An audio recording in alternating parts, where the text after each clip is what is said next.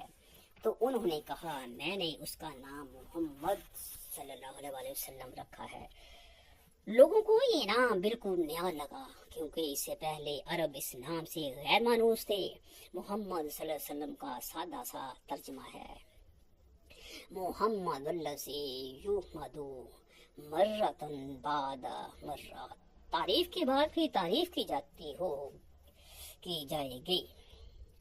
اس سے یہ مفہوم واضح ہوتا ہے کہ محمد صلی اللہ علیہ وسلم سے مراد وہ ذات ہے جس کی تعریف کا سلسلہ جاری ہے اور جاری رہے گا۔ یہ مسلمہ حقیقت ہے کہ دنیا بھر کے انسانوں میں جس قدر آپ صلی اللہ علیہ وسلم کی ذات کی تعریف کی گئی ہے اور آپ صلی اللہ علیہ وسلم کی زندگی پر جتنا لکھا گیا ہے اس کا ایک معمولی سا حصہ بھی کسی اور ہستی کے نصیب میں نہیں آیا۔ زیادہ اہم بات یہ ہے کہ یہ محض اعتقاد بن ہی نہیں بلکہ غیر مسلم علماء نے بھی علمی لحاظ سے آپ صلی اللہ علیہ وسلم کی زندگی پر بہت کچھ لکھا ہے۔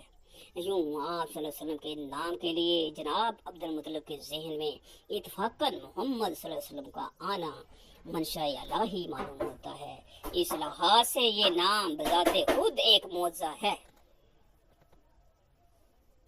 سب سے پہلے حضرت صلی اللہ علیہ وسلم کو آپ کی فاطمہ ماجدہ نے دودھ پلایا، لیکن شرفائے مکہ میں یہ دستور